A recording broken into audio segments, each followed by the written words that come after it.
គោជបនឹងបញ្ចូលចំនួនអ្នកចុះឈ្មោះជាង 2000 អ្នកបន្ថែមទៀតទៅក្នុងបញ្ជីចុះឈ្មោះបោះឆ្នោតតុលាការសម្រេចថាអ្នកស្រីទេពនីមិនពាក់ព័ន្ធនឹងរឿងគំរាមសម្លាប់អ្នកស្រីលីមុំកាលពី4ឆ្នាំមុនរួមនឹងព័ត៌មានផ្សេងទៀត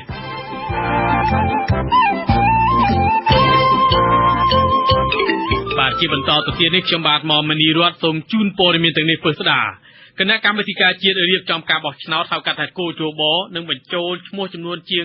2300 អ្នកបន្ថែមទៀតទៅក្នុងបញ្ជីចុះឈ្មោះបោះឆ្នោតបណ្ដោះអាសន្នដែលខ្លួនបានប្រកាសនៅក្នុងលទ្ធផលចុះឈ្មោះបោះឆ្នោតកាលពីថ្ងៃទី30 ខែវិច្ឆិកាគម្រោងបញ្ចូលឈ្មោះថ្មីអ្នកចុះឈ្មោះបោះឆ្នោតនេះក្នុងដំណើរការផ្ទៀងផ្ទាត់បញ្ជីរបស់គោជបដែលកំពុងដំណើរការបាន 90% បានអ្នកស្រីខែសំណងមានសេចក្តីរាយការណ៍អំពីរឿងនេះមន្ត្រីកោជបបានបញ្យល់ថាឈ្មោះប្រជាពលរដ្ឋដែលបានទៅចុះឈ្មោះបោះឆ្នោតហើយមិនបានបញ្ចូលទៅក្នុងបញ្ជីចុះឈ្មោះបោះឆ្នោតថ្មីនោះដោយសារតែបញ្ហាបច្ចេកទេសនិងប្រព័ន្ធអ៊ីនធឺណិតអ្នកនាំពាក្យកោជបលោកហងពុធាបានឲ្យដឹងនៅថ្ងៃទី16ធ្នូថាមានឈ្មោះចំនួន 2318 នាក់ដែលមិនទាន់បានបញ្ចូលទៅក្នុងបញ្ជីចុះឈ្មោះបណ្ដោះអាសន្នដែលរកឃើញនៅក្នុងខេត្តចំនួន13លោកថាបញ្ហានេះកោជបបានស្រាវជ្រាវឃើញថាមូលហេតុបណ្ដាលមកពីប្រព័ន្ធអ៊ីនធឺណិតម៉ាស៊ីនកុំព្យូទ័រមានបញ្ហាឬ error និងមន្ត្រីចុះឈ្មោះចុចបញ្ជូនច្រឡំជាដើមលោកថាករណីនេះបានរកឃើញនៅពេលដែលកោជបរាជធានីភ្នំពេញយកកុំព្យូទ័រមកត្រួតពិនិត្យផ្ទៀងផ្ទាត់ជាមួយទិន្នន័យដែលបញ្ជូនមកពីខេត្តទោះជាយ៉ាងណាលោកហងពុធាអះអាងថានឹងបើកការពន្យល់ដល់គណៈបកនយោបាយសង្គមស៊ីវិលនិងចូលរួមពិនិត្យដូច្នេះដើម្បីឲ្យមានតម្លាភាពកោជបសម្រាប់ថានឹងត្រៀមគោរពអញ្ជើញគណៈបញ្ញយោបាយស្ថាប័នពាក់ព័ន្ធអង្គការមានរដ្ឋាភិបាលដើម្បីត្រួតពិនិត្យទាំងអស់គ្នាបន្ទាប់មកបានធ្វើការដាក់បញ្ចូលបាទលទ្ធផលសរុបនៃអ្នកចុះឈ្មោះបោះឆ្នោតដែលចេញដោយកោជបកាលពីថ្ងៃទី1ខែធ្នូបង្ហាញថាមានពលរដ្ឋជាង 7.8 សែននាក់ឬស្មើនឹង 81.47% នៃអ្នកមានសិទ្ធិបោះឆ្នោតសរុបជាង 9.6 សែននាក់ជុំវិញការប្រកាសរបស់មន្ត្រីកោជបនេះប្រធាននាយកដ្ឋានកិច្ចការបោះឆ្នោតនិងនីតិកម្មនៃគណៈបកសង្គ្រោះជាតិអ្នកស្រីមេងសុភារីថ្លែងថាគណៈបកនយោបាយមិនទាន់ដឹងពីបញ្ហានេះនៅឡើយទេអ្នកស្រីបានស្នើឲ្យកោជប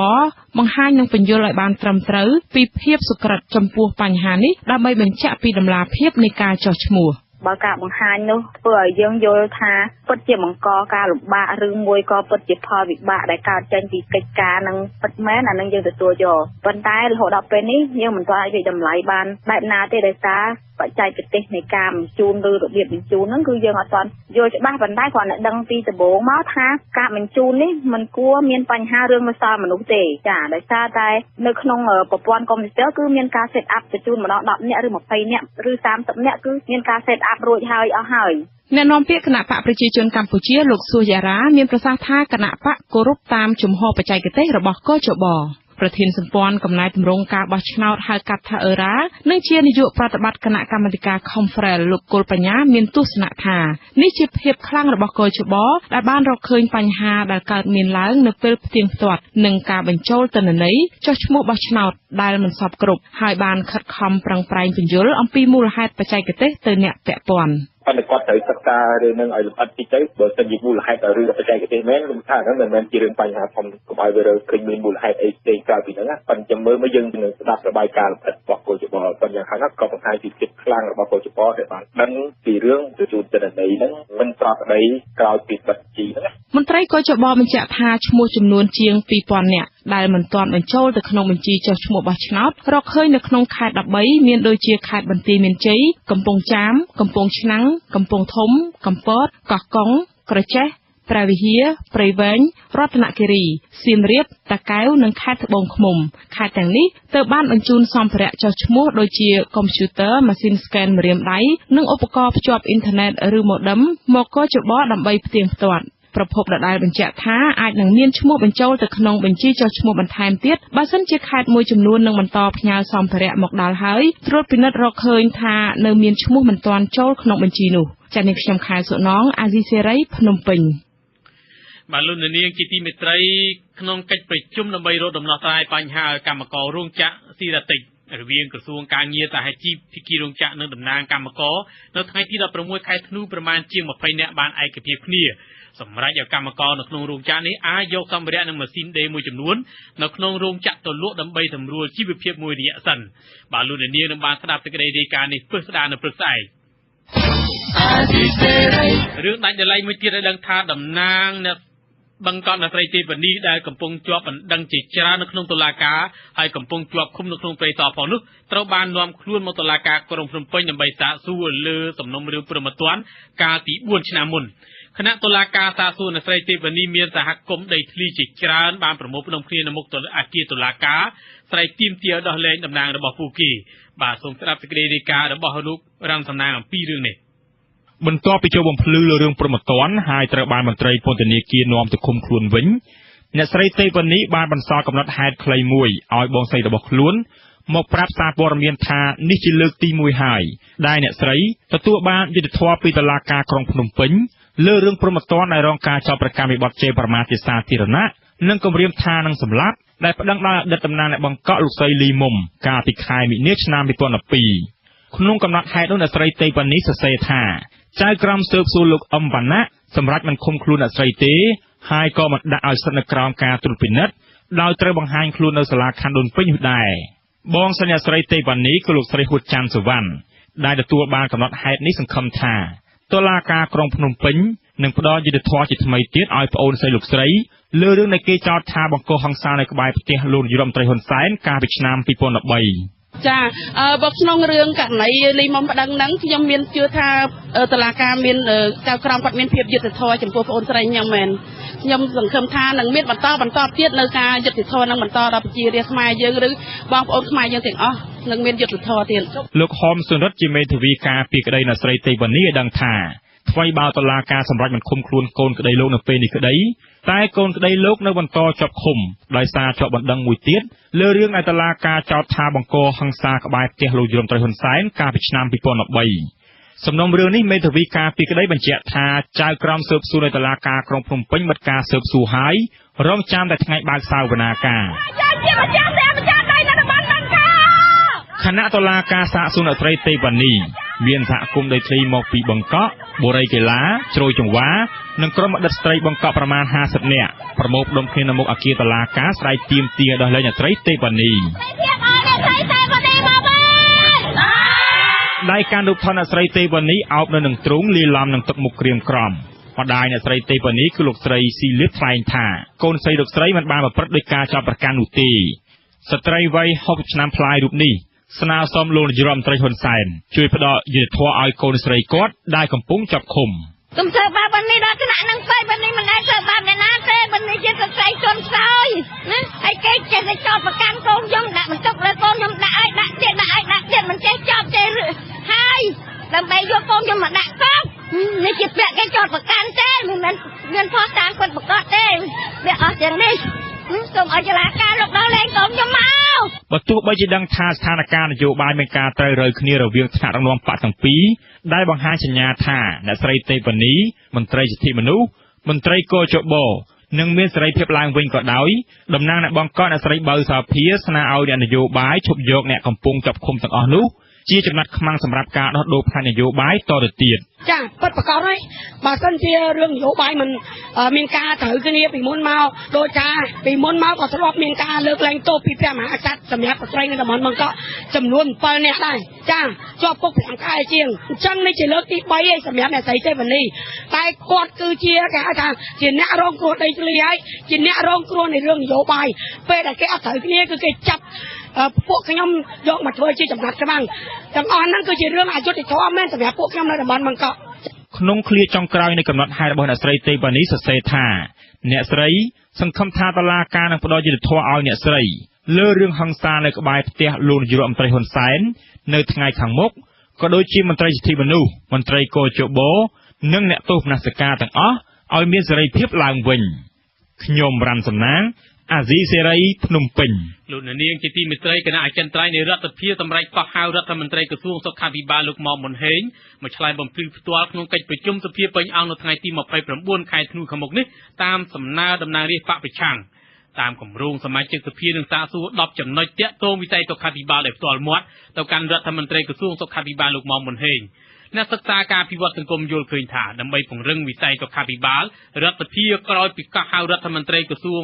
មួយឆ្លៃបំភ្លឺគឺត្រូវតាមដានការអនុវត្តការងារពួកគេថែមទៀតផងលោកនាងនឹងបានស្ដាប់សេចក្តីរាយការណ៍នេះពិស្ដារនៅព្រឹកស្អែកលោកនាងទើបបានស្ដាប់ព័ត៌មានប្រចាំថ្ងៃរបស់វិទ្យុអាស៊ីសេរីដែលរៀបរៀងជូនលោកខ្ញុំបាទមុំមនីរតជាបន្តទៅទៀតនេះសូមអញ្ជើញអស់លោកនាងស្ដាប់នីតិវេទិកានៅស្ដាប់វិទ្យុអាស៊ីសេរីក្នុងពេលបន្តិចទៀតនេះ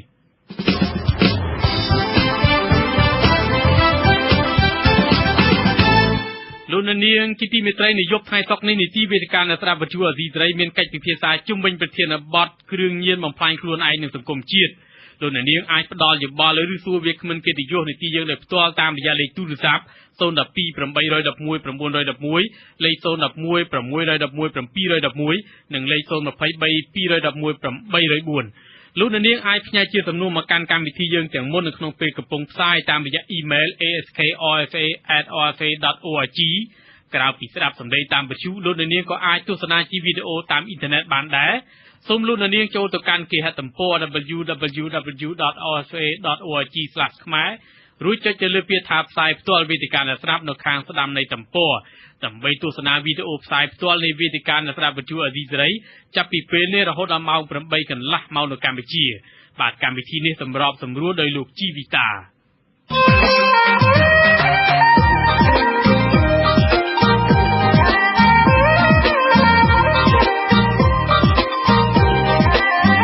វេទិកាអ្នកស្ដាប់វិទ្យុអាស៊ីសេរី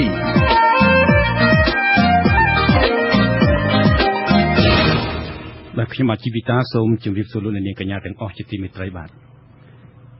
ដោយបានជម្រាបហើយប្រធានបទសម្រាប់វេទិកាអ្នកស្ដាប់វិទ្យុអាស៊ីសេរីនៅរាត្រីនេះគឺយើងផ្ដោតលើស្ថានភាពគ្រឿងញៀន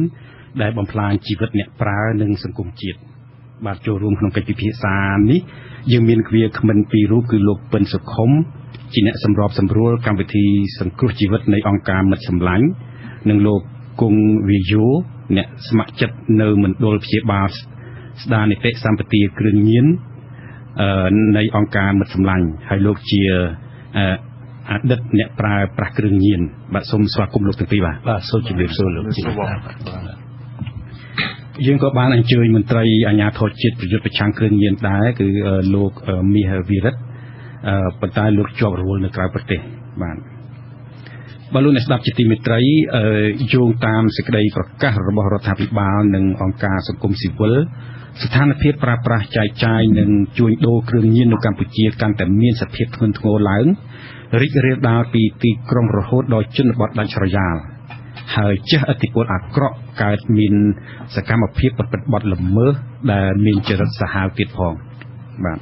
វិបត្តិនេះជំរុញឲ្យប្រមុខរដ្ឋាភិបាលដាក់ចេញផែនការថ្មីមួយក្នុងការប្រយុទ្ធប្រឆាំងការប្រើប្រាស់និងការជួញដូរគ្រឿងញៀនក្នុងដំណាក់កាលដំបូងមានរយៈពេល6 ខែនិងបង្កើតលេខាធិការដ្ឋានថ្មីមួយដឹកនាំដោយឧបនាយករដ្ឋមន្ត្រីនិងជារដ្ឋមន្ត្រីក្រសួងមហាផ្ទៃគឺលោកសខេងបាទផែនការថ្មីនេះមាន6ទំព័រចុះហត្ថលេខាដោយលោកនាយករដ្ឋមន្ត្រីហ៊ុនសែននៅថ្ងៃទី13ធ្នូគឺចំថ្ងៃប្រធានាធិបតីហ្វីលីពីនលោក Rodrigo Duterte មកដល់កម្ពុជារយៈពេល2 ថ្ងៃបាទ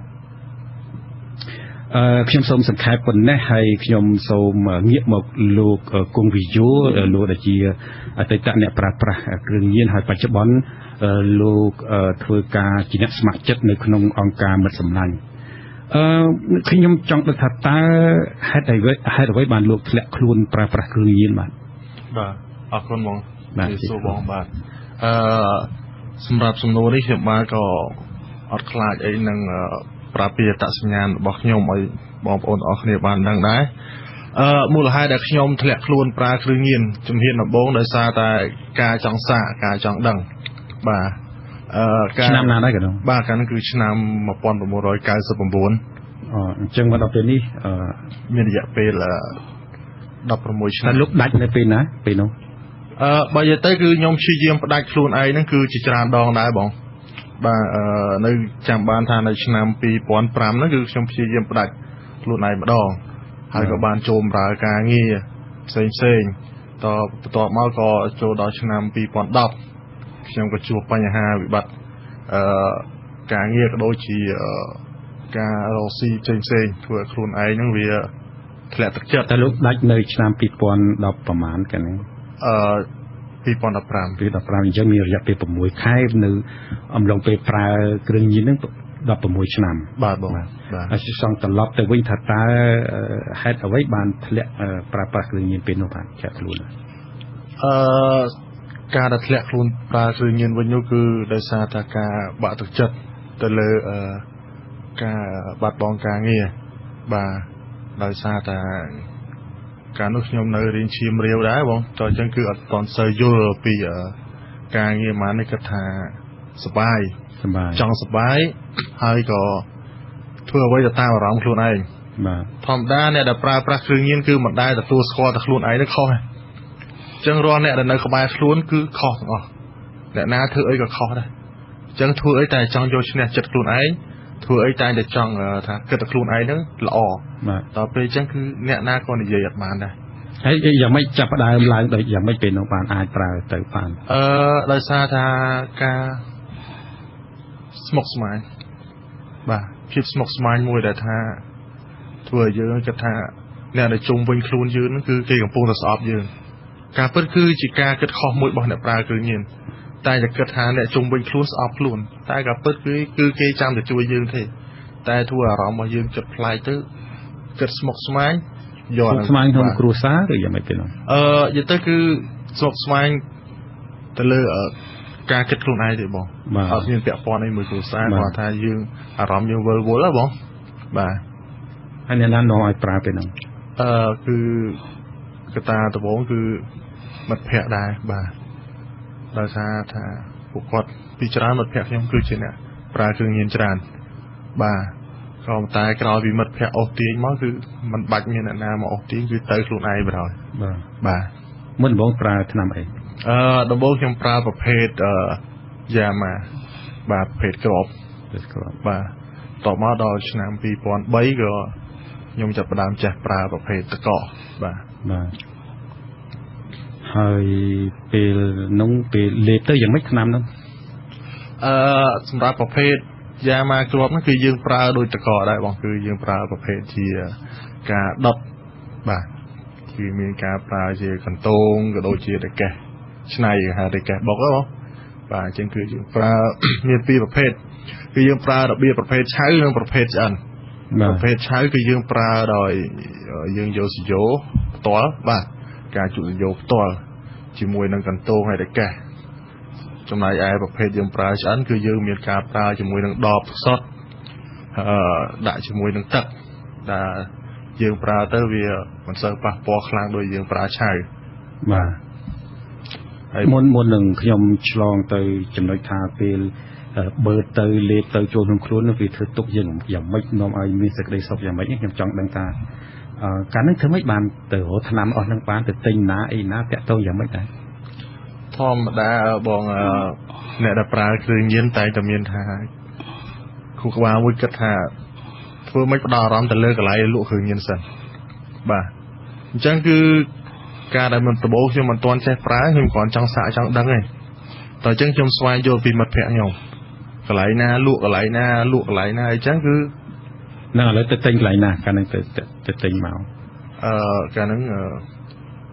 យូរដែរកាលហ្នឹងគឺខ្ញុំទិញនៅម្ដុំភាគច្រើនគឺខាងពេលអសងហើយនឹងវត្តភ្នំបងបាទហ្នឹងយូរហើយនៅតាមផ្លូវហ្នឹងឬក៏នៅក្នុងក្លឹបនៅក្នុងបើនិយាយទៅគឺគេមានតាមបណ្ដាញរបស់គេបងបាទតាមបណ្ដាញអ្នកលក់បាទហើយនៅពេលដែលលេបចូលទៅយ៉ាងម៉េចដែរហឺតចូលបើចូលទៅយ៉ាងម៉េចក្នុងខ្លួនហ្នឹងប្រែប្រួលយ៉ាងម៉េចពេលដែលយើងមិនទាន់ប្រើគ្រឿងញៀនយើងគិតថាយើងគូក្បាលយើងស្ពឹកយើងគិតអីអត់សូវចេញតើអញ្ចឹងយើងយកអាហ្នឹងមកធ្វើជាលេសមួយសម្រាប់ការប្រើទៅចង់ឲ្យគូក្បាលយើងគិតអីចេញលឿនឬក៏ដូចជាការដែលយើងធ្វើការយកប្រឡប់អីយើងត្រូវការអត់ចង់ដេកអត់ចង់អីចឹងគឺយើងប្រើក៏តែការដែលយើងប្រើហើយវាធ្វើឲ្យយើងហ្នឹងទៅជាអារម្មណ៍មួយហៅថាប្លែកទៅជាអារម្មណ៍មួយមិននឹងណោ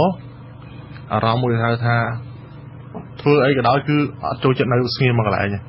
បាទតែតែចង់ធ្វើនេះធ្វើនោះអត់ណាស់ក៏អង្គុយកេះចកជើងចកដៃដែរ ហើយមានអារម្មណ៍យ៉ាងម៉េចដែរគេងលក់ទេឬក៏មិនគេងទេបងជំហានដំបូងគឺខ្ញុំគេងអត់លក់ដែរបងគឺហូបបាយក៏អត់ចូលដែរបាទតែដល់ពេលការតែប្រើយូរទៅវាដូចជាភាពមួយហៅថាភាពស៊ាំអញ្ចឹងគឺយើងប្រើរាល់ថ្ងៃដេកធម្មតាហូបធម្មតាបាទតែ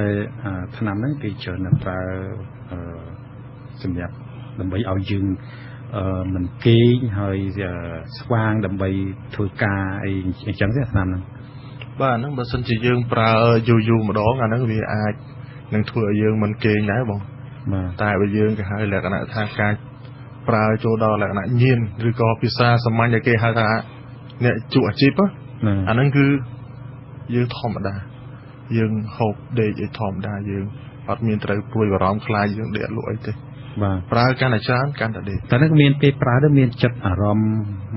ហឹង្សាចង់ប្រើហឹង្សាអីទេមានបងមានច្រើនពីមុនខ្ញុំមិនទាន់ចេះប្រើខ្ញុំជាមនុស្សម្នាក់ដែល slow មែនតើសម្រាប់ក្រុមគ្រួសារខ្ញុំនិយាយនេះក៏សូមអធិស្ឋានដល់ក្រុមគ្រួសារខ្ញុំដែរគឺខ្ញុំ slow ណាស់ពីមុនខ្ញុំជាកូនម្នាក់ដែរគេតែហៅខ្ញុំថាខ្ទើយដោយសារតែខ្ញុំ slow ពេកបាទ slow ពេកទៅណាទៅរៀនថ្ងៃណាក៏គេវាយយកលុយរាល់ថ្ងៃដែរបាទអញ្ចឹងទៅដល់ពេលខ្ញុំចាប់ដើមមានអារម្មណ៍មួយគិតថាខ្ញុំចង់ឈ្នះគេហេតុអីក៏ខ្ញុំឲ្យតែគេនឹងធ្វើបាបខ្ញុំរហូតអញ្ចឹងខ្ញុំចាប់ដើមដើរចូលក្រុមសង្គមថាក្រុមជនពាលបាទដល់ពេលខ្ញុំដើរចូលក្រុមជនពាលទៅខ្ញុំក៏ឃើញមិត្តភក្តិខ្ញុំគេចេះវាយគេចេះកាប់គេចេះអីចឹងខ្ញុំក៏សាកល្បងតាមគេធ្វើរៀនចិត្តតាមគេដល់ពេលរៀនចិត្តតាមគេធ្វើតាមគេខ្ញុំក៏លោកចូលគ្រឿងញៀនដូចគេហើយខ្ញុំចង់ដឹងថាហេតុអីក៏មិត្តភក្តិខ្ញុំគេប្រើគ្រឿងញៀនហ្នឹងចូលចិត្តប្រើម៉េចម្នាក់ចេះតែប្រើខ្ញុំក៏សាកល្បងមើលដល់ពេលសាកល្បងមួយថ្ងៃអត់ទាន់ដឹងទេគាត់ថាមួយថ្ងៃខ្ញុំដេកលក់ខ្ញុំហូបអត់បានអីយូរទៅជាប់ខ្ញុំក៏ឈានដល់ដំណាក់កាលមួយថាអ្នកញៀនគ្រឿងញៀនមួយដែរអញ្ចឹងគឺធ្វើឲ្យខ្ញុំចាប់ដើមចេះឆ្លោះមួយដាក់ផ្ទះចេះរោរឿងដាក់ផ្ទះស្រែកដាក់ពុកម្ដាយសុំលុយអត់បានវាយខ្ទេចទីអស់ហើយផ្ទះបាទអញ្ចឹងគឺឪពុកម្ដាយខ្ញុំក៏គាត់ពិបាកចិត្តដែរគាត់មិនដឹងធ្វើមកជួយកូនបានក៏ខ្ញុំនេះគិតតែអ្នកផ្ទះខលរហូតអញ្ចឹងធ្វើបានតែផ្ទះរហូតអ្នកជុំវិញបងប្អូនតែគេចាំជួយនោះគឺអ្នកមកគេមកអស់ប្រាប់យើងគឺយើងស្រែកដាក់គេហើយអញ្ចឹងមានភាពឆេវឆាវមែនតើតែរលុយបានណាមកទិញកណ្ដឹងការមិនតាន់ចេះធ្វើការគឺលួចលុយឪពុកម្ដាយបងបាទលួចលុយឪពុកម្ដាយផ្លាញទ្រព្យសម្បត្តិនៅផ្ទះតែដល់ពេលមានការងារធ្វើមកក៏យកលុយដែលប្រាក់ខែខ្លួនឯងដែលរកបានហ្នឹងយកទៅផ្លាញចោលអស់លុយចាប់ដើមរកឪពុកម្ដាយវិញដែរបាទអញ្ចឹងស្ដាប់ទៅគឺថាហាក់ដូចជាជាប់មូលហេតុចម្បងនោះជាប់ពាក់ព័ន្ធនឹងការរើសអើងតែគេគិតថាលោកជាខ្ទើយអីចឹងទៅអញ្ចឹងណាស្លូតពេកបាទចង់បានសំណួរមួយទៀតថាតើផ្ដាច់ដោយរបៀបណាកណ្ដឹងផ្ដាច់បានសម្រាប់ការខ្ញុំផ្ដាច់ចុងក្រោយនេះគឺខ្ញុំសូមថ្លែងអំណរគុណដល់អង្គការមិនសម្លាញ់ផងដែរជាពិសេសផ្ទះបៃតងដែលមានលោកវងសារ៉ាត់ដែលជាប្រធានមណ្ឌលស្ដារអតិសម្មទាផ្ទះបៃតងបាទដែលគាត់ក៏ជាអតីតអ្នកប្រើគ្រឿងញៀនដូចខ្ញុំចឹងដែរអញ្ចឹងគឺខ្ញុំទៅដល់មជ្ឈមណ្ឌលនេះខ្ញុំអត់មាននឹកស្មានតែខ្លួនឯងបានជោគជ័យទេព្រោះរយៈពេលផ្ដាច់នាទីនោះគឺតែ2ខែទេបងក៏ប៉ុន្តែដោយសារខ្ញុំឃើញគាត់ដែលជាអ្នកប្រើគ្រឿងញៀនម្នាក់គាត់តាំងចិត្តបានគាត់ធ្វើបានរហូតដល់គាត់ខ្លាយទៅជាប្តីគំរូឪពុកគំរូក៏ដូចជាគាត់ធ្វើឲ្យក្មេងៗទាំងអស់ដែលរស់នៅផ្ទះបៃតងហ្នឹងគឺមានទឹកចិត្តមួយក្នុងការចង់ជួយខ្លួនឯងអញ្ចឹងខ្ញុំក៏បានរៀនអំពីការប្រជុំជួយខ្លួនឯងដូចគឺភាសាអង់គ្លេសភាសាខ្លីយើងហៅថា NA បាទការប្រជុំហ្នឹងគឺសម្រាប់អ្នកដែលញៀនគ្រឿងញៀនទាំងអស់ហ្នឹងជួយគ្នាឯងឲ្យទទួលស្គាល់ខ្លួនឯងថាខ្លួនឯងជាអ្នកណាទទួលស្គាល់ថាខ្លួនឯងនឹងជាអ្នកប្រព្រឹត្តខុសខ្លួនឯងជាអ្នកប្រើគ្រឿងញៀនអញ្ចឹងទៅក៏ខ្ញុំបានស្វែងយល់មួយទៀតគឺ6ចំណុចនៃភាពជោគជ័យដែលមានការបង្កើតទម្លាប់ចាំថ្ងៃឲ្យតម្លៃខ្លួនឯងជំនាញទំនាក់ទំនងការកសាងទំនាក់ទំនងការដោះស្រាយបញ្ហានិងការសម្រេចចិត្តនិងការផែនការជីវិតនិងការកសាងអនាគតហើយមួយវិញទៀតគឺខ្ញុំបានយល់អំពីចំណុចខ្សោយរបស់ខ្លួនឯង ta nhóm nó mình nói sao vậy kì chẳng nhóm vì muốn nhưng mà đai vô mua là hai đấy mà nhóm chơi tại lọp hai lọp tiệt pra khương nhiên hay pra tiệt đôi mình đang luồn chẳng nhómสังเกตมือเต้คือจำนวนซอยบางnhómการประตูเตียนสระการนาดักจมปลาผักสระจานโจรวิทัวคู่ขบาบางnhómเตยเชี่ยเล่งหาท่าอัดเมียนท่าประตูเขาเตยโดยเชี่ยกำจัดการเลยส่วนไอ้จังคือทัวnhómนักเคยจะบ้องคือเงี้ยนั่งไงบ่าจังให้มวยเตี้ยคือปัญหาลอยจังสระดอกกาได้ยืงทะเลาะเนี่ยพอคือเงี้ยจังยังมีลอยเฉินในข้างคลุนจังคือเอาแต่มีเฉินยืงอารมณ์เนี่ยได้พอคือเงี้ยมีลอยเฉินเกิดมุนเจ๊คือเงี้ยนั่งไงจังวิธีซะแต่ใบยืงตบตัวกับเอาคลุนไอเตยจริงจังอยู่ต่อเกย์ตีมัวบ่กับเอายืงหลบปลาคือเงี้ยวิ่งคือยืงกัดมันทอยตีมวยคือสระ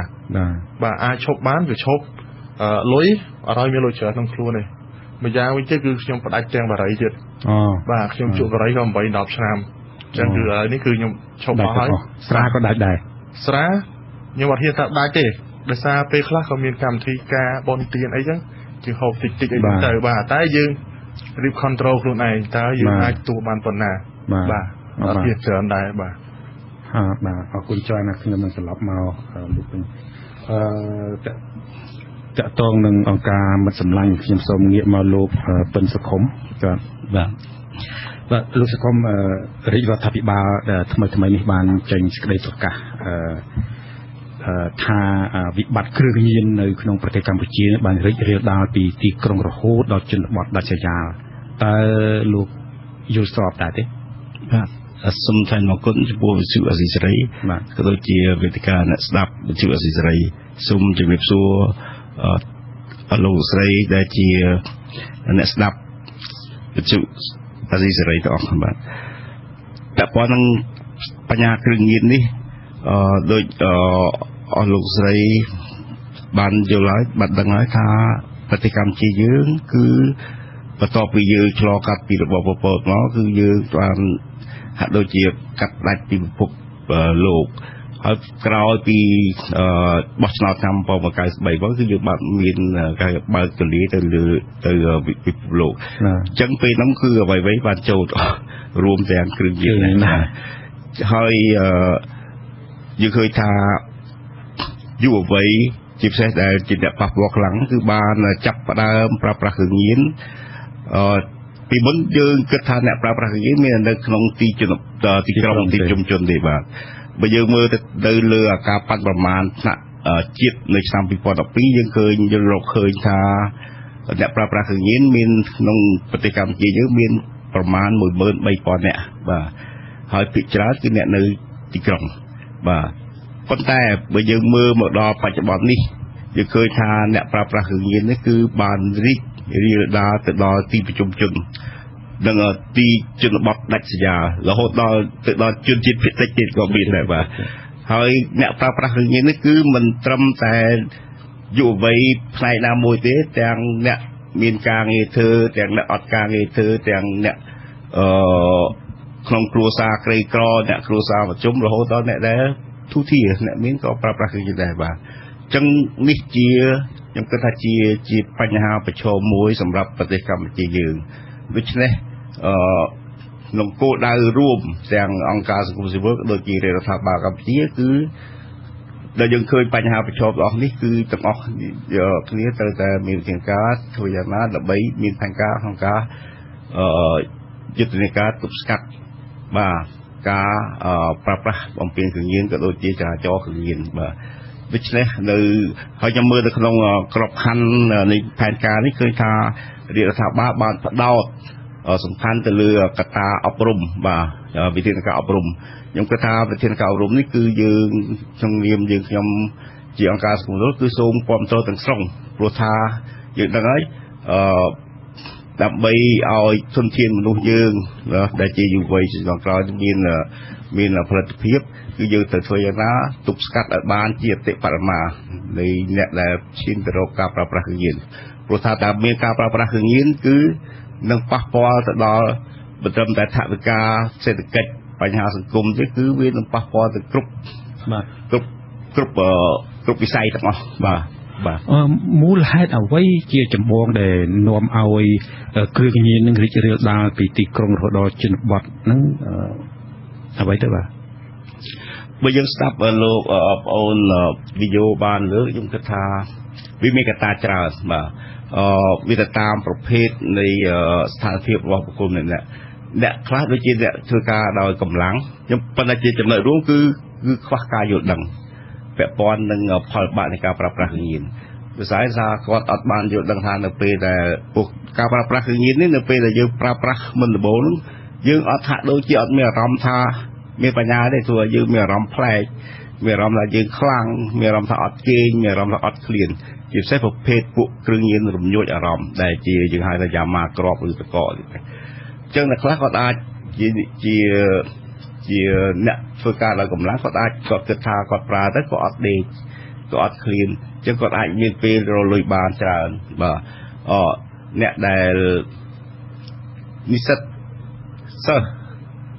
ដែលអត់មានការងារធ្វើគាត់អាចប្រើទៅធ្វើឲ្យគាត់មានអារម្មណ៍ដល់ពេលដែលគាត់ចូលរួមជាមួយមិត្តភ័ក្តិគាត់ទៅដើរលេងនៅក្នុងក្លឹបឬក្នុងទីកន្លែងផ្សេងៗគឺគាត់ថាធ្វើឲ្យគាត់មានអារម្មណ៍សប្បាយហើយគាត់អាចចូលរួមជាមួយនឹងមិត្តភ័ក្តិរបស់គាត់នៅក្នុងក្របខ័ណ្ឌនៃការសប្បាយអញ្ចឹងទាំងអស់នេះជាកត្តាដែលអស់ទាញដែលមាននៅក្នុងសង្គមយើងនោះដោយសារយើងខ្ញុំគិតថាមានភាពសប្បាយច្រើនសប្បាយប៉ុន្តែដើម្បីឲ្យគ្រឿងញៀននឹងអាចចរាចរបានពីទីក្រុងរហូតដល់ជនបទដាច់ស្រយាលគឺត្រូវធ្វើដំណើរទៅហ្នឹងហើយអ្នកណាអ្នកដែលនាំទៅដល់ទីនោះបាទអ្នកណាដែលនៅពីក្រោយអ្នកណាដែលធ្វើការជួញដូរនឹងបាទក៏ពិតគឺយើងដូចយើងអស់គ្នាដឹងហើយគឺជារបបមួយដែលងាយរលួយបំផុតព្រោះជាដោយសារឥឡូវបច្ចេកវិទ្យាទំនើបគឺការផលិតគឺងាយស្រួលហ្នឹងអញ្ចឹងអ្វីដែលគេត្រូវការគឺត្រូវការទីផ្សារអញ្ចឹងឯងគេមានបណ្ដាញគេដើម្បីយកទៅលក់នៅតាមឧទាហរណ៍សមត្ថកិច្ចរកឃើញនៅកន្លែងដែលមានទីតាំងធំៗអញ្ចឹងគេបំបែកខ្លួនគេមានជាបណ្ដាញស្នាក់ងារគេច្រឡប់បាទយើងបានដឹងហើយថាមានអ្នកខ្លះគាត់បានផ្ដល់គ្រឿងញៀនទៅជាតូចដែលគាត់ច្រឡប់ទៅតាមម៉ូតូទៅតាមទីតាំងដែលសមត្ថកិច្ចពិបាកក្នុងការរកបាទនេះខ្ញុំគិតថាជាវិធីមួយដែលគេអាចសម្រាប់គេទៅជួបទៅដល់អ្នកដែលប្រើប្រាស់ដែលនៅតាមទីដែលគេត្រូវការប្រើប្រាស់គឺទៅដល់មកមិនទៅឲ្យពិបាកក្នុងការទៅអ្នកដែលប្រើប្រាស់ទៅទទួលទេបាទដូចមានប្រសាសន៍ថានៅឆ្នាំ2012មានអ្នកប្រើប្រាស់ 13000 នាក់បាទចុះថ្ងៃនេះមានប្រមាណមកដល់ថ្ងៃនេះគឺថ្នាក់ជាតិអត់ទាន់បានធ្វើការអង្កេតជាផ្លូវការទេបាទប៉ុន្តែព័ត៌មានដែលយើងបានដឹងក៏ដូចជាទាំងអស់គ្នាបានដឹងគឺឃើញថាការប្រើប្រាស់គ្រឿងញៀននេះគឺមានការរីកសាយបានកាន់តែច្រើនទៅពីជនបទរហូតដល់ទីក្រុងបើនៅក្នុងក្របខ័ណ្ឌនៅក្នុង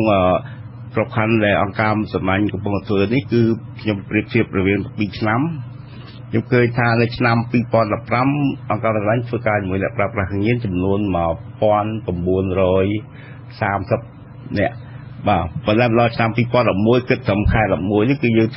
ងជួបដល់2130នាក់អញ្ចឹងបើយើងគិតទៅកើនឡើងប្រមាណជា7-8% បាទហើយយើងមានជួបច្រើនទៀតដែលពលអ្នកប្រើប្រាស់យើងខ្លះគាត់ប្រើតែគាត់មិនចេញមុខបាទដោយសារពាក់ព័ន្ធនឹងផ្លូវច្បាប់អញ្ចឹងគិតថាហើយបើយើងបានឮព័ត៌មានច្រើនខ្ញុំបានទទួលទូរស័ព្ទសឹងតែរៀងរាល់ថ្ងៃដែលពុកម្ដាយសូមឲ្យកូនមកផ្លាច់គ្រឿងញៀនហើយមិនត្រឹមនៅក្នុងទីក្រុងភ្នំពេញគឺនៅតាមបណ្ដាខេត្តក៏មានដែរបាទមានន័យថាវាចូលចិត្តមែនទែនគឺនេះបាទលោកអំបញ្ញលោកមានប្រសាសន៍ថាគ្រឿងញៀនហ្នឹងងាយស្រួលនឹងផលិតបាទរាជរដ្ឋាភិបាលអះអាងថាគ្រឿងញៀននៅកម្ពុជាត្រូវបាននាំចូលពីក្រៅប្រទេសតាមរយៈព្រំដែនទិសឦសាននិងតាមរយៈជើងយន្តហោះពីទ្វីបអាហ្វ្រិកនិងអាមេរិកខាងត្បូងក្នុងគោលដៅឆ្លងកាត់កម្ពុជាទៅប្រទេសទី3និងសម្រាប់ប្រើប្រាស់នៅក្នុងទីផ្សារកម្ពុជានោះមានន័យថាថ្នាំគ្រឿងញៀនហ្នឹងមិនបានផលិតនៅក្នុង ប្រទេសកម្ពុជាទេតែលោកបាញ់មិញថាផលិតងាយស្រួលណាស់តើមានតែការសេចក្តីរាយការណ៍របស់រដ្ឋាភិបាលត្រឹមត្រូវទេមានផលិតនៅក្នុងស្រុកទេតើតើនឹងបញ្ហានេះគឺដោយសារយើងជាសង្គមស៊ីវិលយើងអត់បានទៅតាមដឹងពីកន្លែងផលិតប៉ុន្តែរាជរដ្ឋាភិបាលក៏ដូចជាអាជ្ញាធរជាតិជាផងនេះបានប្រកាសយ៉ាងលឿនថាប្រទេសកម្ពុជាមិនមែនជាប្រទេសដែលផលិតគ្រឿងញៀនទេបាទហើយអាចជាកន្លែងដែលឆ្លងកាត់ហើយធម្មតាតែមានការឆ្លងកាត់អាចមានការទីផ្សារក្នុងការប្រើប្រាស់បាទឥឡូវយើងមានអ្នកទូរស័ព្ទចូលមកខ្ញុំសូមលើកទូរស័ព្ទពីខេត្តកំពង់ចាមកញ្ញាស្រីណាជម្រាបសួរចាឥឡូវជំរាបសួរបងបាទជំរាបសួរលោកពូវាខ្មិនផងបាទជំរាបសួរបាទសួរហើយសូមជំរាបសួរអ្នកចាប់បច្ចុប្បន្នទីជ្រៅទាំងអស់ចាឃើញថារៀងគ្រឿងញៀនគឺវាបច្ចុប្បន្នមែនតើនៅលើសង្គមខ្មែរយើងបច្ចុប្បន្នមិនថាឡើយទៅទីស្រុកទេពីណារងថ្ងៃនៅកំពង់ចាមហើយក៏មិននៅទីរួមខេត្តទេគឺនៅស្រុកស្រែចម្ការឃើញថាចរាចរណ៍គ្រឿងញៀនហ្នឹងគឺបច្ចុប្បន្នមែនតើអាការដែលកើតគ្រឿងញៀនហ្នឹងហើយបានជាមានរៀងចោលឆក់ចោលខ្លំព័ត៌មានច្រើនណាស់យើងឃើញថាកូនកាត់សម្រាប់ឪពុកម្ដាយដើម្បីយកថវិកាហ្នឹងទៅទិញគ្រឿងញៀនចាហើយអ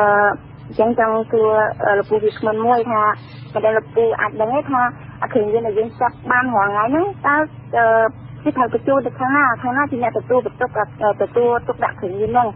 ហើយបើតាមទស្សនៈសេនាធរណាគឺថាបើសិនជាយើងចាប់បានយើងដិតវាត្មងទៅបំផ្លាញចោលហ្មងទៅជាថាប្រជាពលរដ្ឋខ្មែរឆ្ងល់ច្រើនណាស់ពីរឿងគ្រឿងញៀនចាប់បានយកទៅខាងណាតែយើងក៏ដឹងថាគ្រឿងញៀនហ្នឹងវាបំផ្លាញដល់អាយុជីវិតដល់កូនខ្មែរយើងហើយបើចាប់បានយើងដិតវាបំផ្លាញចោលវាត្មងទៅចាអញ្ចឹងចង់គឺថាលោកពូអាចដឹងថាគ្រឿងញៀនហ្នឹងវាចាប់បានយើងយកទៅទទួលទៅខាងណាអញ្ចឹងណាលោកពូបាទកញ្ញាសូមកុំអាទម្លាក់ខ្ញុំចង់ដឹងថានៅភូមិកញ្ញារស់នៅហ្នឹងមានករណីនឹងច្រើនទេចាមានលោកពូមានភាគច្រើនស្រីណានៅខាងកំពង់ចាមនៅស្រុកកោះសិនអញ្ចឹងបងប្អូនខ្មែរស្លាមច្រើនបងប្អូនខ្មែរស្លាមហ្នឹងក៏គាត់ប្រើច្រើនដែរហើយមួយទៀតគិតថារឿងការជួញដូរគ្រឿងញៀនហ្នឹងគឺវាសិតតែមានខ្សែមានខ្នងនៅពីក្រោយណាលោកពូព្រោះយើងដឹងថាបុគ្គលម្នាក់ហ្នឹងជាអ្នកដែលជួញដូរឆាយគ្រឿងញៀននៅក្នុងស្រុកនៅក្នុងភូមិប៉ុន្តែហេតុអីគាត់មានអាជ្ញាធរណាចាត់វិធានការទៅលើបុគ្គលម្នាក់ហ្នឹងអញ្ចឹងណាលោកពូដឹងគាត់ទិញពីប្រភពណាទេមិនដឹងទេតែគាត់ដឹងថាជាមនុស្សស្រីហើយមនុស្សហ្នឹងគឺតែនិយាយថាម្នាក់ហ្នឹងគឺតែមានខ្សែមានចាក់មានអីខ្នងពាក់ពីក្រោយអញ្ចឹងណាបាទហើយគេមានដែរចាប់អ្នកប្រើប្រាស់ឬក៏អ្នកជួញដូរនឹងបានទេវាដូចជាអត់មានឃើញអាធរណាចាត់វិធានការទៅលើបុគ្គលហ្នឹងព្រោះគឺថាមានអ្នកឈរពីក្រោយខ្នងអញ្ចឹងណាលោកពូហើយសម្រាប់នៅក្នុងភូមិនេះគាត់មានវិថាកូនគាត់អីគាត់ហៅខាងអ្នកផ្ដាច់គ្រឿងញៀនអីទៅជូនកូនគាត់ឲ្យទៅព្រោះអីនៅខាងនេះមានអ្នកប្រើគ្រឿងញៀនហ្នឹងច្រើនក្មេងយុវវ័យស្ទើរហ្នឹងណាលោកពូបាទហ្នឹងហើយអរគុណច្រើនកញ្ញាឥឡូវខ្ញុំទុកឱកាសនេះជូនទៅលោកពិនសុខុមឆ្លើយនឹងសំណួរថាតើគេចាប់អាជ្ញាធរចាប់គ្រឿងញៀនហើយនឹងយកទៅណាក៏ពិតសំណួរនេះវាអត់សូវត្រូវជាមួយខ្ញុំណាដោយសារខ្ញុំធ្វើការជាមួយនឹងជនរងគ្រោះដែលប្រើប្រាស់គ្រឿងញៀនប៉ុន្តែខ្ញុំគិតថាខ្ញុំសាកល្បងឆ្លើយណាជាទូទៅខ្ញុំគិតទៅតាម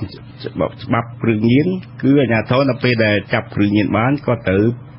ប្រមូលយកទៅទុកដាក់កន្លែងណាដែលថាគ្រឿងញៀនហ្នឹងកុំឲ្យគ្រឿងញៀនត្រឡប់មកប្រើប្រាស់ទៅគេប្រើប្រាស់ឬក៏យកទៅចែកចាយឬក៏ជួយយកឡើងវិញចឹងដូចជានៅឆ្នាំទៅនេះនៅទិវាប្រយុទ្ធសាស្ត្រគ្រឿងញៀនគឺឃើញរាជរដ្ឋាភិបាលកម្ពុជាក្រោមអធិបតីវិអាយដាមនាយឧត្តមស្រីកែកញ្ញាបានធ្វើការដុតបំផ្លាញការនៅវិទ្យាល័យបឹងត្បែកដែលធ្វើនៅឆ្នាំថ្មីនេះយើងឆ្នាំ2016នេះបាទអញ្ចឹងប៉ុន្តែខ្ញុំខ្លាចអាចថាអ្នកមន្ត្រីអនុវត្តច្បាប់នៅមូលដ្ឋាននឹងគាត់ដល់ខ្លះទុកក្រៅបាទអាហ្នឹងយើងមិនដឹងដែរថាយើងមានសន្តានតែមិនបាទតែម្ដងហ្នឹងមានអ្នកដែលជំនាញពិសោធន៍អីទៅពិនិត្យមើលទេថាអាដុតហ្នឹងជាគ្រឿងញៀនមែនតើខ្ញុំគិតថាមានព្រោះបាទការទិវាយុទ្ធសាស្ត្រនេះឃើញមានអ្នកជំនាញមានអ្នកកសែតអីថតច្រើនហ្នឹងបាទនេះណាបាទឥឡូវខ្ញុំសូមលើកទូរស័ព្ទមួយខ្សែទៀតពីខេត្តកណ្ដាលលោកសំ ជំរាបសួរលោកសំអត់ជាប់ទេឥឡូវសុំលេខ 4 មកលេខ 4 បាទលោកសំនៅជាមួយយើងទេបាទអត់នៅទេឥឡូវសុំពីកំពង់ចាមលោកកឹមអូនដ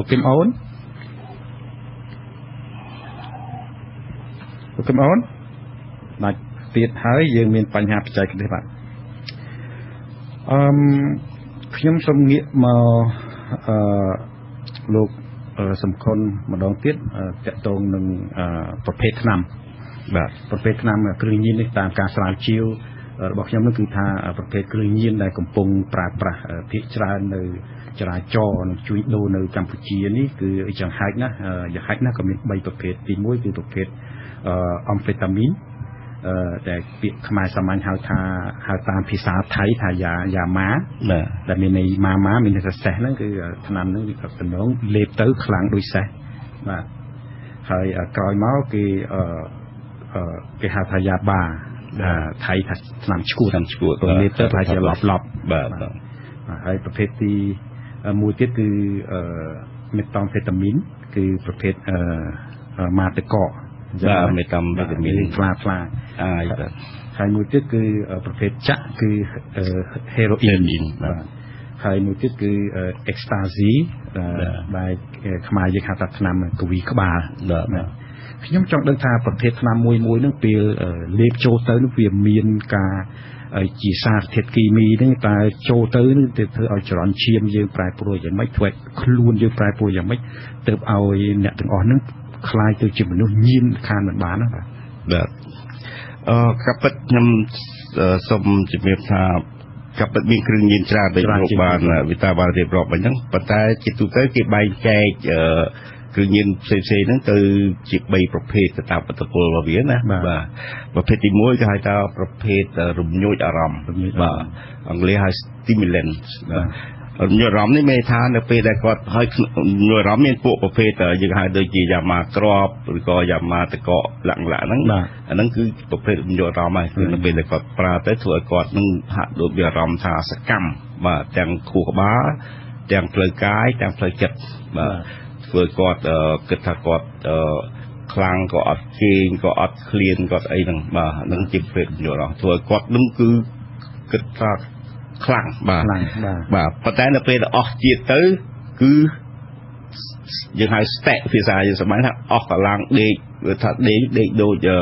គេស្លាប់ទៅដេកខ្លះដេកដល់ 2-3 ថ្ងៃអត់ភ្ញាក់ឯបាទហើយគាត់ភ្ញាក់แล้วក៏ហូបវិញទៅគាត់ញ៉ាំទៅបាទហើយប្រភេទមួយទៀតគេឲ្យឈ្មោះថាប្រភេទរងាប់អារម្មណ៍បាទដូចជាប្រភេទពួកខ្សែសាឡាភៀនបាទមានម៉ូហ្វីនមានហេរ៉ូអ៊ីនហ្នឹងជារងាប់អារម្មណ៍ងាប់អារម្មណ៍ហ្នឹងកាលណាទៅពេលទៅប្រើទៅបន្ទាប់ពីគាត់ប្រើប្រភេទរងាប់អារម្មណ៍ចូលទៅដូចជាហេរ៉ូអ៊ីនហ្នឹងពេលគាត់ចាក់ចូលទៅធ្វើឲ្យគាត់មានគេហៅថាអសកម្មមានតែទាំងខួរក្បាលទាំងផ្លូវចិត្តផ្លូវអារម្មណ៍គឺធ្វើឲ្យមានភាពមានភាពទុនណាបាទទុនបាទ slow បាទមានថាលែងខ្វល់ពីអីទាំងអស់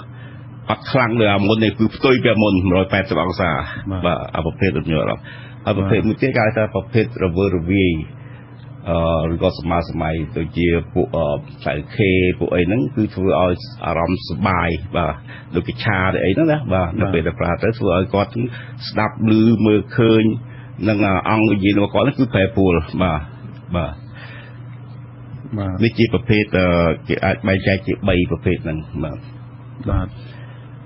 ហើយ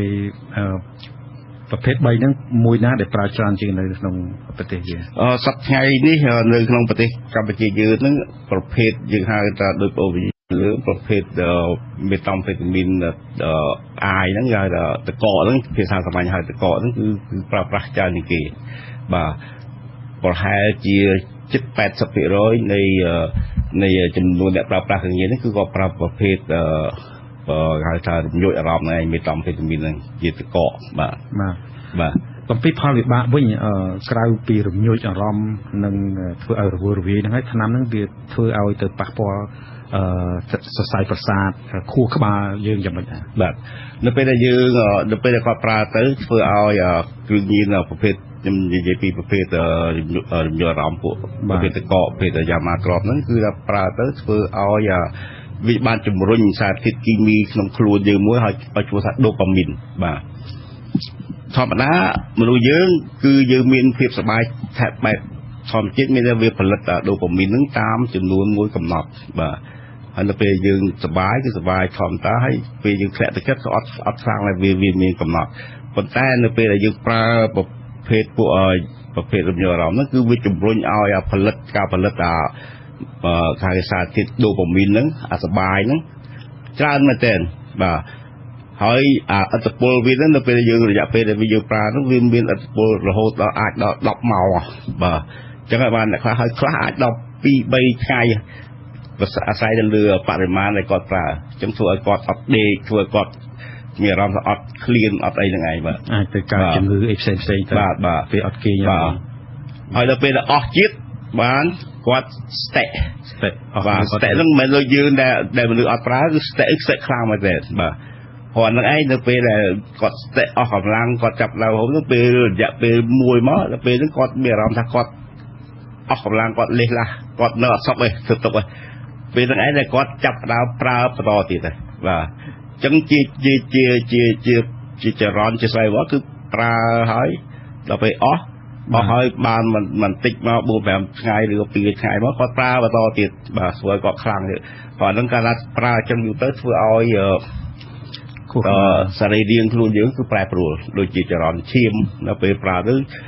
បេះដូងញាប់សរសៃជាសម្ពាធឈាមញាប់ពូលញាប់ទៅពេលអស់ធ្លាក់ចុះបាទអញ្ចឹងធ្វើឲ្យមានបញ្ហាបេះដូងបញ្ហាខួរក្បាលព្រោះទៅពេលយើងអត់ដេកធ្វើឲ្យខួរក្បាលយើងក៏ខូចកាពះនិយាយចំគ្រឿងក្នុងយើងទាំងអស់គឺ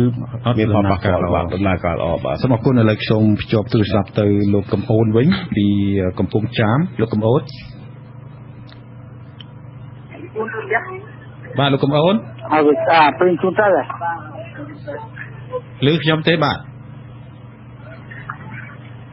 ណាទេអត់ឮទេឥឡូវចូលខាងកណ្ដាលវិញលោកសំបាទលោកសំឡូបាទលោកសំជម្រាបសួរបាទឮទេលោកសំសូមលើកជាសំណួរបាទពេលយើងឆ្ងល់រឿងនេះ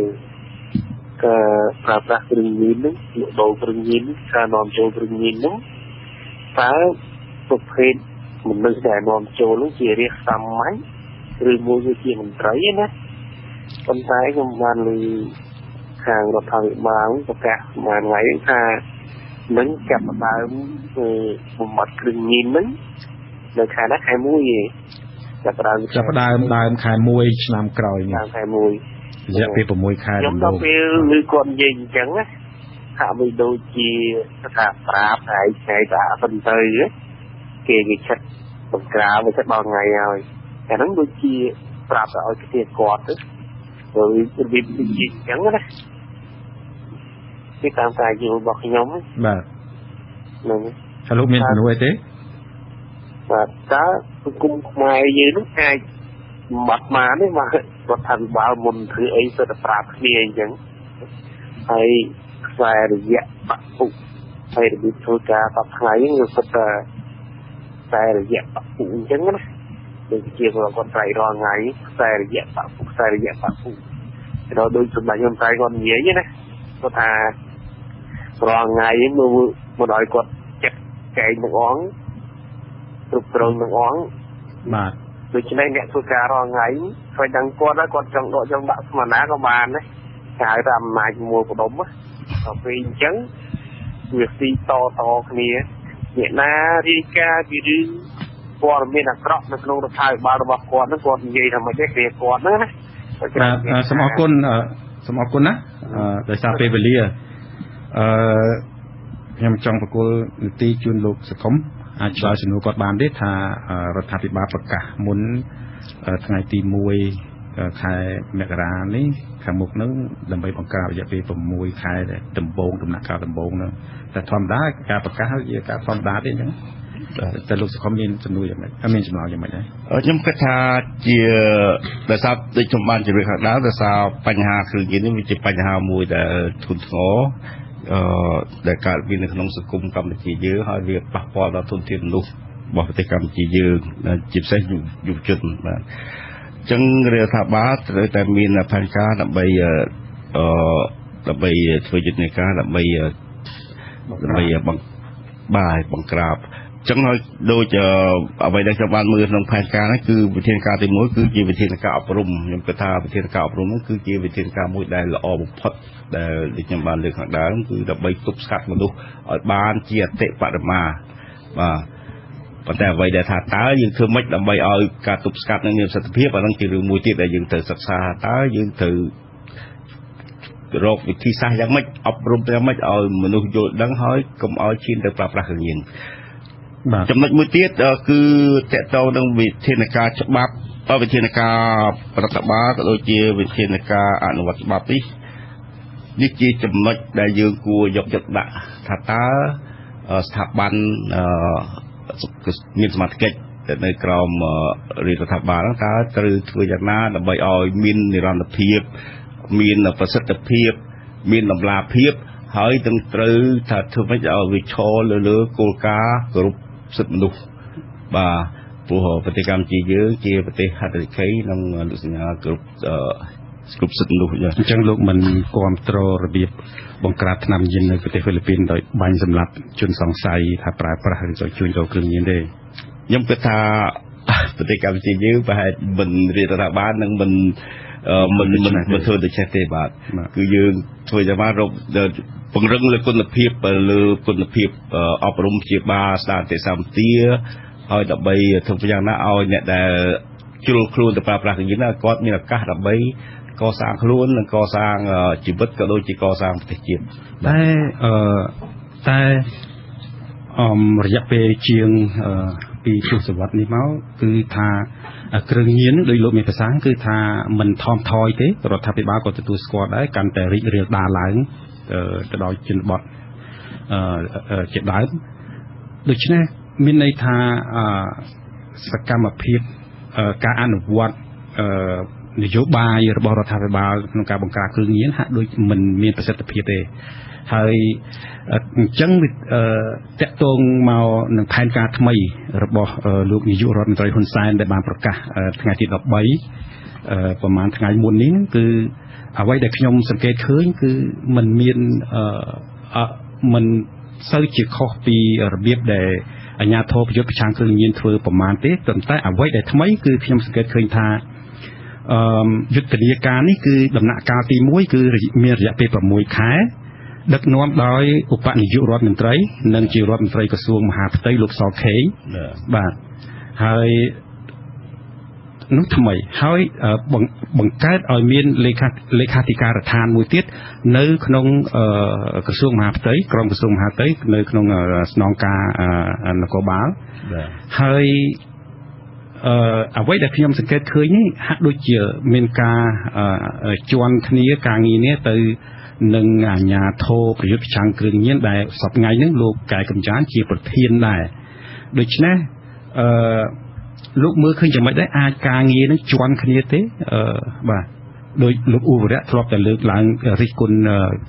រដ្ឋាភិបាលថាបង្កើតគណៈកម្មការច្រើនអាជ្ញាធរច្រើនក្រសួងច្រើនជន់គ្នាទៅសំខ្លោចណាចំពោះទស្សនៈរបស់លោកយល់ឃើញយ៉ាងម៉េចដែរបាទដូចជាចំណុចដែលខ្ញុំគិតថាជាទស្សនៈតខ្លួនខ្ញុំគិតថាប្រហែលជារដ្ឋាភិបាលគាត់មានទស្សនៈផ្សាយថ្មីបាទដើម្បីធ្វើយ៉ាងណាដោយមើលឃើញបញ្ហាប្រឈមពាក់ព័ន្ធនឹងការប្រើប្រាស់គ្រឿងញៀនហ្នឹងក៏បញ្ហាគ្រឿងញៀនកាន់តែធ្ងន់ធ្ងរប្រហែលជាអាចថាប្រើប្រាស់យន្តការថ្មីបន្ថែមលើយន្តការចាស់ដើម្បីឲ្យកាន់តែមានប្រសិទ្ធភាពប៉ុន្តែដូចខ្ញុំបានជម្រាបអញ្ចឹងសំខាន់ណាស់ដែលមន្ត្រីព្រោះគ្រឿងញៀនហ្នឹងវាមានតាំងពីបន្ទាប់សូមអរគុណអ្វីទៅបាទអ្នកមន្ត្រីអនុវត្តច្បាប់នៅតាមមូលដ្ឋានហ្នឹងដែលជាអ្នកដែលត្រូវពេចប្រុងប្រយ័ត្នហើយនឹងអនុវត្តអ្វីដែលខ្ញុំគួរបន្ថែមដែរហ្នឹងគឺថ្មីហ្នឹងគឺលេខាធិការដ្ឋានថ្មីហ្នឹងគឺមានសមាជិកភាព តំណាងមកពីក្រសួងច្រើនចូលរួមនៅក្នុងនឹងហើយលោកនាយករដ្ឋមន្ត្រីបង្កើនការអប់រំឲ្យគ្រប់ទីកន្លែងអំពីគ្រឿងញៀនហ្នឹងបាទអាហ្នឹងជាចំណុចថ្មីបាទឥឡូវនេះដោយសារពេលវេលាខ្ញុំចង់ផ្ដល់ឱកាសជូនលោកវិយោបាទពីបទពិសោធន៍របស់គាត់ចំណុចណាទៀតដែលលោកចង់បន្ថែមទៅនឹងការប្រើប្រាស់គ្រឿងញៀនរបស់លោកពីមុនមកបាទអរគុណច្រើនបងសម្រាប់ខ្ញុំចង់បន្ថែមទៅលើថាគ្រឿងញៀនគឺមិនកំណត់ទៅលើអាយុទេអាយុប្រហែលក៏អាចប្រើគ្រឿងញៀនបានដែរហើយសម្រាប់គ្រឿងញៀនពេលខ្លះយើងកុំចូលច្រឡំទៅលើថាអ្នកប្រើនិងអ្នកញៀនបាទចំពោះអ្នកប្រើនិងអ្នកញៀនគឺអ្នកប្រើគ្រឿងញៀនអាចនឹងប្រើមួយដងមួយខែម្ដងពីរខែម្ដង3ខែម្ដងឬក៏ប្រើគ្រាន់លក្ខណៈមួយថាកំដរអារម្មណ៍របស់គេគាត់ថាដូចជាអ្នកហើយលោកមានចង់ផ្ដាំផ្ញើទៅយុវជនយ៉ាងម៉េចឥឡូវបាទអញ្ចឹងខ្ញុំសូមផ្ដាំផ្ញើទៅយុវជនទាំងអស់ក៏ដូចជាបងប្អូនទាំងអស់សូមកុំមានការរើសអើងទៅលើអ្នកប្រើគ្រឿងញៀនយើងត្រូវលើកទឹកចិត្តក៏ដូចជាជួយ